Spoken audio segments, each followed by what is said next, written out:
साडे वड़दा नाही पई लख वसीले पावां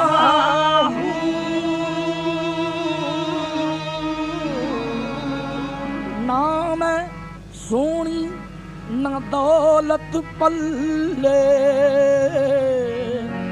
न की कर यार मनावा